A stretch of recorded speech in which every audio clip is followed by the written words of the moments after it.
Greetings. I'm glad you could make it. Welcome to ShadowStar for this Star Trek Online Starship Stats Review, where we get to be in a very lovely and positive mood because this ship can be acquired for free.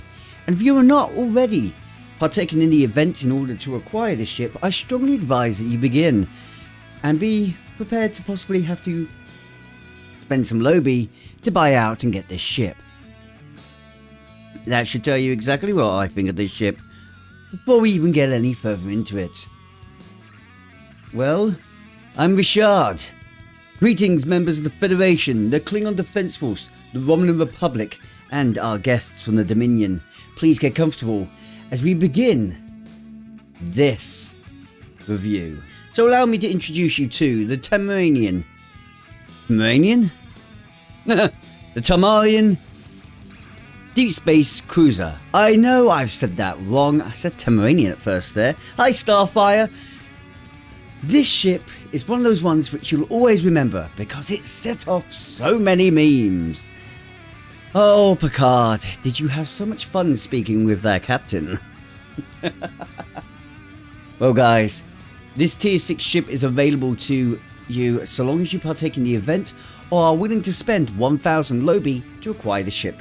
Now, I personally do like the idea of supporting Star Trek Online, much like I like to support Bethesda, and as such, yes, I bought the ship out. I didn't partake in the event itself, mainly because I never really get along with the winter event, but also because I like to support Cryptic and Star Trek Online because I love this game. So yes, I paid out. I got the Zen keys, opened some boxes, get the Lobi because you can guarantee the amount of Lobi by opening a set number of boxes. I already had a little bit of Lobi, I just need to get some more. That's what I did. I got the ship early.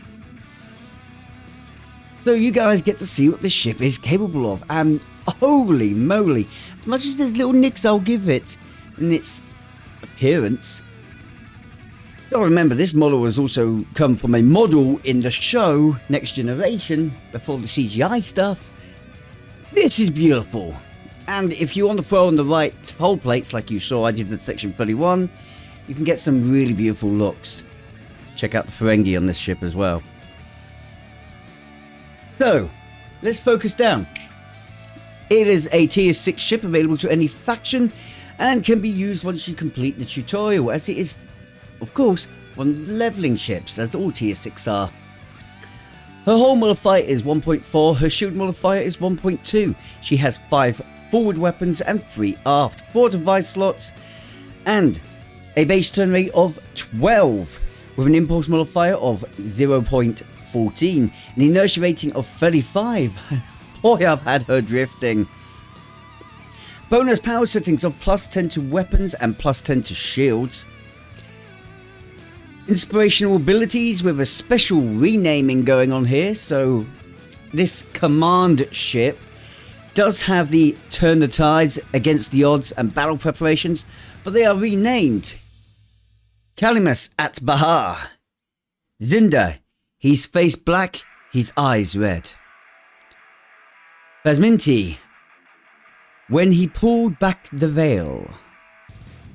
The Command Cruisers array is also available to this ship, all for strategic maneuvering, shield frequency, weapon system efficiency, and attract fire. Marab, his sails unfurled. Zinda, at peace before the ordeal. Besminter, his secrets kept close.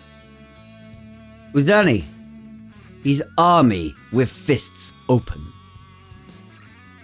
I have to be honest, I am loving every bit of Easter egg that they've thrown in with this. Understanding the language of the people, it's just brilliant, I love it.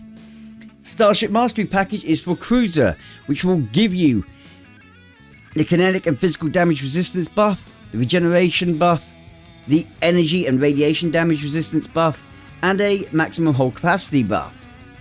Of course, the trait is Damok and Jalad. When the walls fell.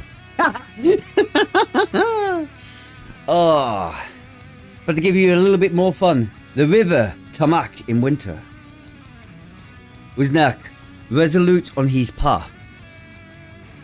Qatar, he just refusal. Hi, motorbike. Don't know if any of you guys heard that. Kaizi's children, their faces wet. You have to love the way they've done this. It's done brilliantly. Yeah, I'm getting distracted from the stats, but when Cryptic does stuff like this, you have to stop to appreciate it. It is really nice and wonderful. Especially since it gives me an excuse to hold off on the make or breaks. Make or break consoles. 4 tactical, 5 engineering, 2 science. Remember, if you X upgrade this ship like I have, you get 1 or 2 extra universal console slots. Bridge officer stations, well, that's quite nice as well. We get 2 universal seats, 1 ensign universal, 1 lieutenant science with intel specialization, 2 lieutenant commanders, 1 universal with command specialization, and 1 tactical. And finally, the commander seat, of course with a cruiser, is engineering. Overall, what do we have here? Well, let's be blunt. Any of you who are tanks are going to be really, really happy with this ship. Yes, the science side of it and its shield defenses is kind of on the low side. Shield tanking is always a bit of a science ship meta. Well, science ships are primarily the meta for shield tanking, but this is enough that with the X upgrades, you will be able to make a decent shield tank out of this ship. An excellent hull tank. The regenerative tank side of this ship is amazing, and the hybrid between the two is just fundamentally simple and pure to the point. Tanking score from me, 9.5 out of 10. For a ship that is just this good at tanking, I am not going to argue with. As far as support goes with this ship, it is what you would expect. I mean, we have intel and command specialization on this ship again. And as far as support goes, command can be very useful to support builds. Intel is very useful. And Miracle Worker, that depends on the build you're going for. But Miracle Worker can also be great. Too bad we don't have any Miracle Worker on this ship. We've got command and intel, so I'm not complaining. They are my 2 personal favourites. Miracle Worker being the personal favourite ship type. I do prefer my Miracle Worker ships. Weird. You'd think I'd prefer my command ships. Why am I bringing all this up? Well, because the support score on this ship isn't great. Now, the ship has potential thanks to its universal console slot. Sorry, thanks to its universal bridge officers. But unfortunately, I'm hesitant to give this ship the high support score that I might give to science cruisers or science vessels, and specifically those ships with a little bit more support prowess. Think Kabali Samsar for another free ship that we had in the past. That Kabali Samsar, although was highly over-engineered for engineering, was actually probably about equal to this ship as far as support goes. And the over-engineering on the Kabali Samsar actually made it worse of a support ship rather than better. Too much engineering is a negative effect in supporting DPS. Well, I'm still not going to be too harsh on it. It's a free ship, for God's sake. So, support score, 7 out of 10. And yes, it's gained bonus marks for being a free available ship. And I don't think it's that expensive even for spending the lobby to get it. Okay, it's expensive, but at least the lobby is guaranteed, and this ship is now account unlocked. Here Yeah, anything that costs more than 80 quid should be account unlocked, I would say. So, DPS. Why have I left DPS till last? I think it's bloody obvious, but why have I left DPS till last? On a 5-3 weapon layout ship. A ship with a base turn rate of 12. A ship that is really, really drifty and really loves to hit hard. A ship that, in my first run with it, I got a wonderful DPS pass, and I had not completed the ship yet. I hadn't mastered anything out. I'd only just bothered to think, do you know what, I'm going to tweak out the traits a little bit, and actually used my 2 extra trait slots, which I hadn't been using up till then. And that was only one of them I used, and that was to put Darmok on, just because I thought, well, let's find out what this starship trait the ship comes with can actually do a lot. Honestly, this ship is amazing. Now, first off, really good kinetic boat. It's a command ship, that should be obvious. But thanks to also being a command ship, it makes itself a really good energy boat too. After all, certain inspirational abilities really will help you out. So, fundamentally speaking, this ship can do all forms of DPS really easily, really comfortably. Which I think is fitting with its appearance. DPS score, therefore, after seeing this ship in only my beam builds, dismantling so much without trying, and me knowing other players could get more out of the ship, I've got to give this ship 9 out of 10 for DPS. This is a really high scoring ship for a free ship. You guys understanding why I said get your hands on this ship? Well, let's go into something where I can finally say something negative about it, but also positives. Woo!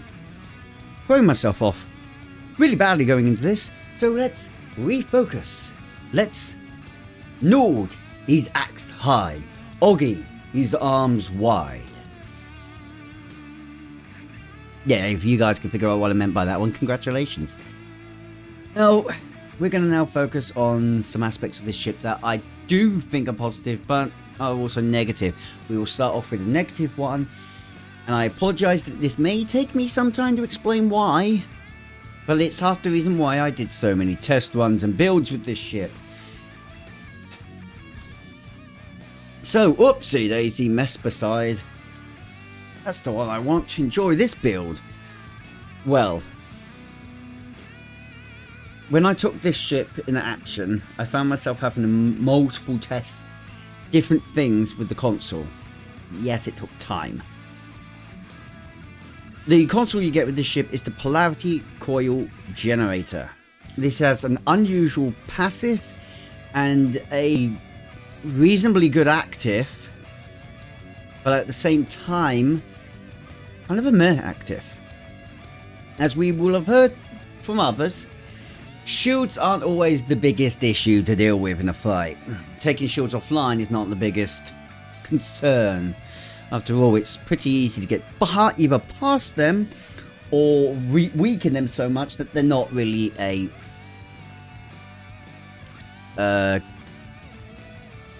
valid thing to concern yourself with. This console has a very interesting passive. Direct energy weapons will deal an additional 7,628 kinetic damage, ignoring shields, to foes affected by shields offline. The passive will then lock out for 10 seconds between triggers.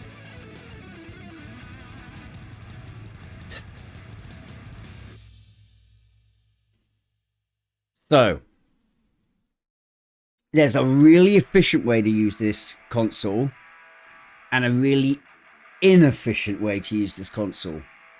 And it has all to do with weapon cycle. Okay? So, I'm hoping I'm not going to confuse too many people here, but I'll try to keep this as simple as possible. If you have multiple foes with shields offline,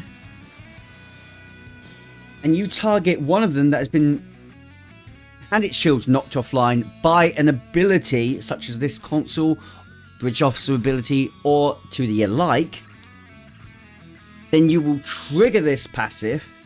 The kinetic damage will be dealt to the said target, and then once the target shield's offline ends, this passive trigger locks itself out for 10 seconds. That's how it seems to be working from what I've been able to test and see. I may be wrong. I'm kind of hoping I am. Why? Well, because of the next thing that comes up.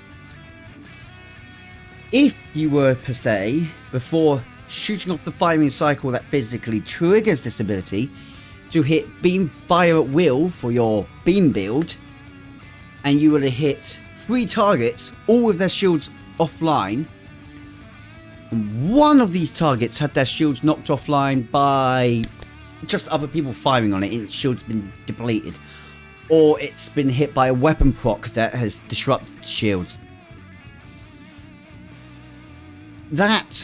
In that scenario, this would trigger the passive trait on 2 of them. For some reason, shields offline only counts if it's an ability that has physically knocked the shields offline. Be it the ability that science ships all have, that you can teach to your tactical officers, or perhaps ability like this console, which is the ability to deplete the shields and knock them offline. But, sorry, deplete was the wrong word there, because deplete is the word I need now. If it is a depleted shield, in other words, the shield is offline due to being drained to a point where it's offline, that doesn't count. If it's a depleted shield, it does not count. The shield has to be knocked clean offline by an ability.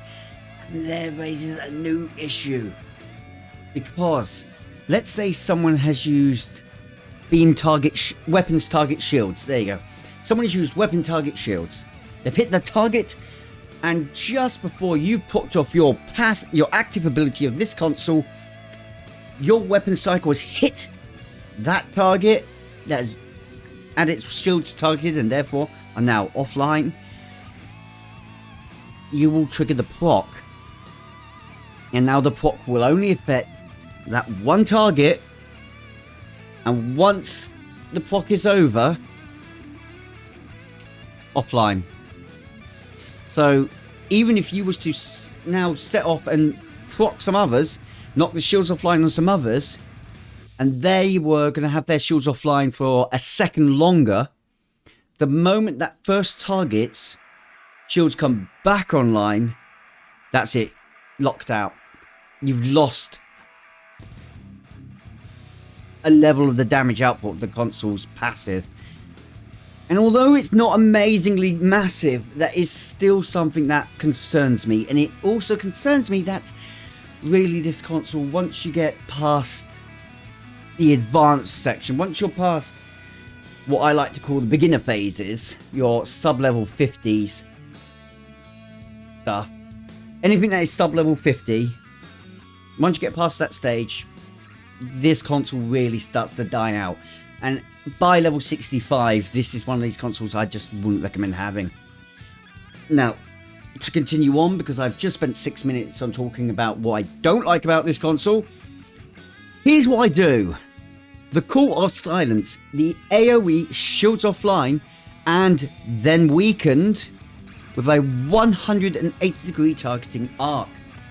This targeting arc will affect a point target ahead of you, obviously 180 degrees. To the target hit by this, there is a 5 kilometer radius sphere that will knock the shields offline for your target and all those within 5-kilometer radius for 4.1 seconds. After that time, they will still have their shield resistance weakened by 26.3%. However, as much as that says 12.3 seconds there, it is actually 8.2 seconds that you will experience the shield resistance weakened for. Because otherwise the shields are actually offline and they don't matter. So the total effect time of the active ability is 12.3 seconds. Which isn't bad. That's a lot of time with no shields for you to just obliterate an enemy. And if we're dealing kinetic damage, that is really easy to do. But then again, as many will have noted and will have told me plenty of times, and I do argue with it, but it is unfortunately mostly true, shields aren't really much to worry about. And so, personally, I love the fact that this is a shields offline, but I would have greatly appreciated it if it also weakened the enemy's hull. Reduce their damage resistance by, I don't know, 15% for whole damage resistances for 12.3 seconds as well. If it done that as well, I would say that no matter what, then that would just make up for this console's weak point, and I would love it.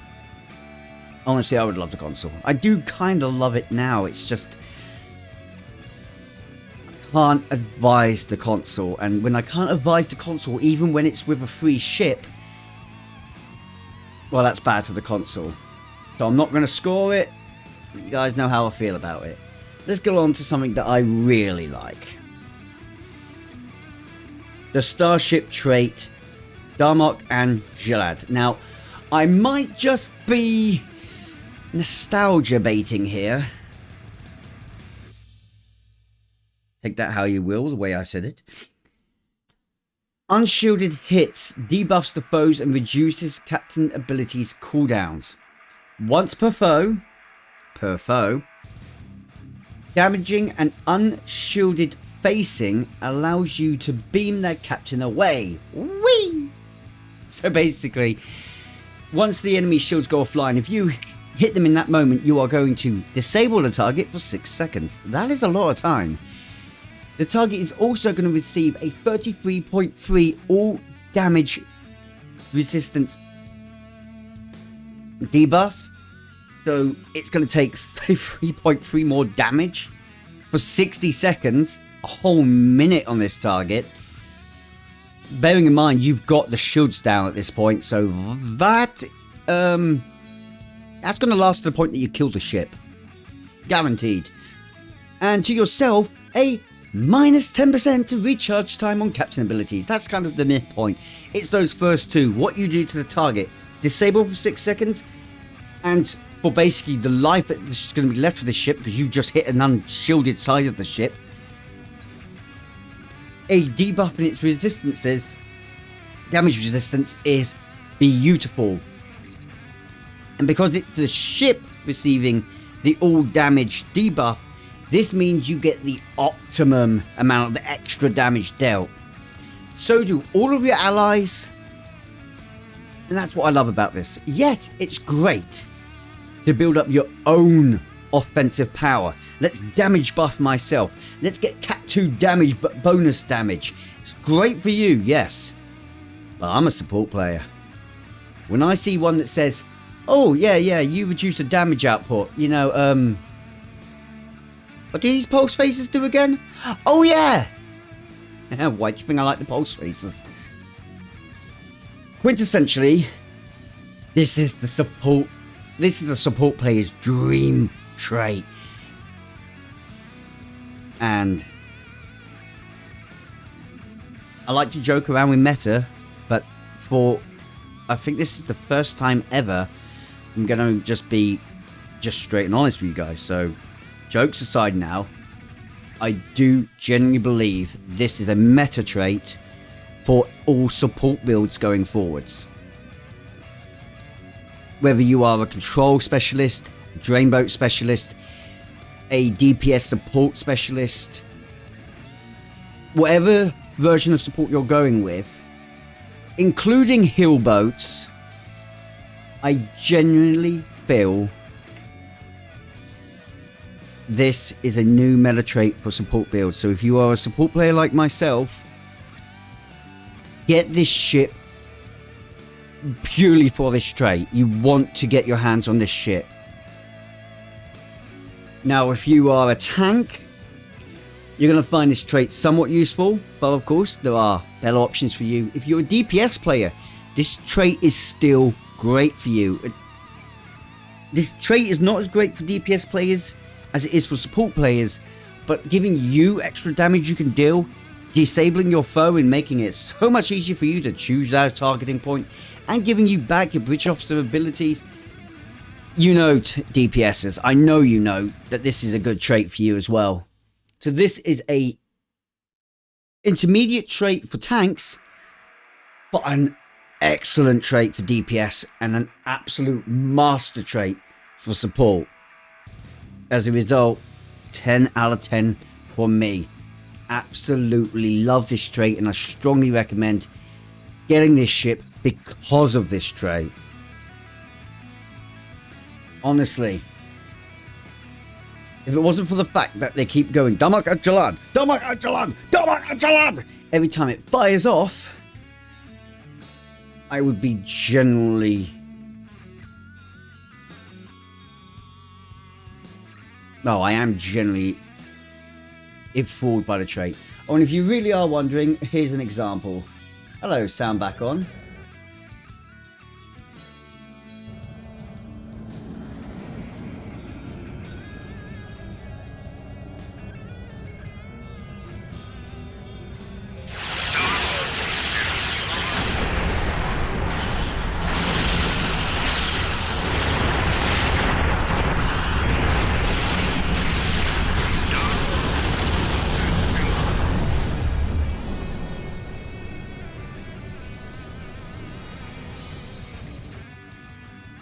Yeah, I'm not entirely sure how much of that you physically heard, but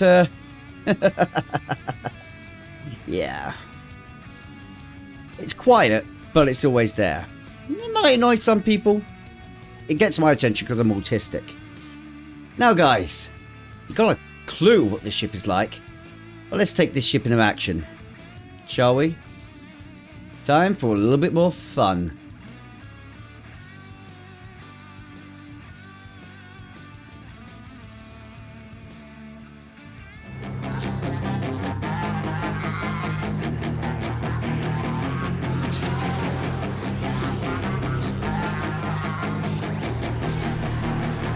Yeah, she's got some nice long hair, and you know that she's a bad chick. All the boys stare, can't help it, it's a habit. Clothes that she wears, short skirt and a jacket. I just wanna get her all alone on a mattress. I just wanna have it, I just gotta have it. Rumors all around say her body is fantastic. All natural, not a piece of her is plastic. Head to her toes, yeah, they say that she's a latch. Yeah, the whispers all around say she has a reputation. Don't believe it till I see it, so I want a demonstration. And I've always learned it better with a hands-on education. So I need a private session if you get what I am saying. And they say that she's not easy, no, she's really complicated. But that only makes it better, and it's got me so fixated. And I'm not the type to wait around, I've never hesitated. But she's got me captivated, so the game, I'm gonna play it, yeah. You got a body like a coaster. You like to keep the party going. Got me feeling lonely. I want that body, baby, show me.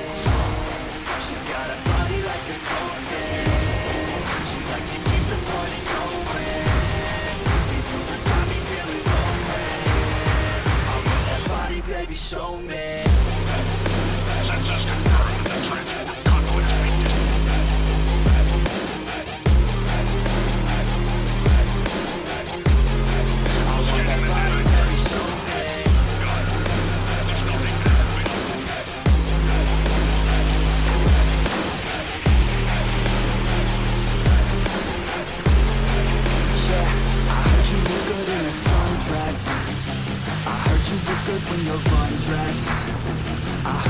to get away. I heard you like to stay out late. I heard you had a couple boyfriends. I heard they didn't treat you right. I heard you're hated by your girlfriends, 'cause all the guys want you tonight. Yeah, they say she's too hot, they say she's too cold.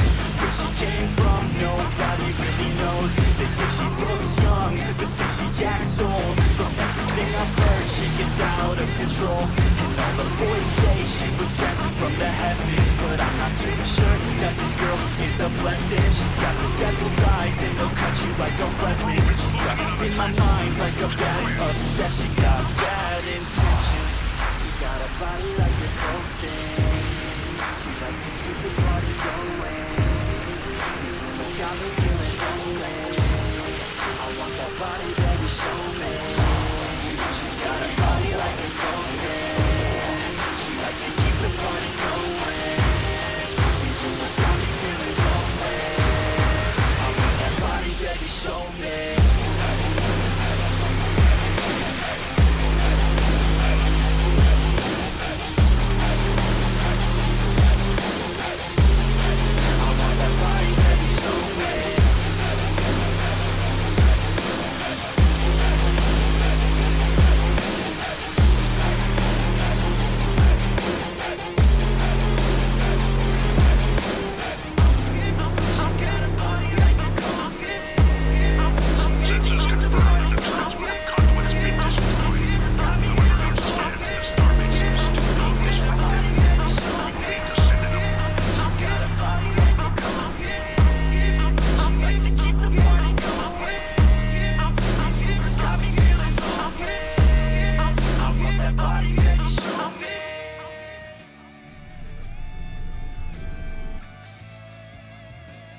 Credit where credit is due.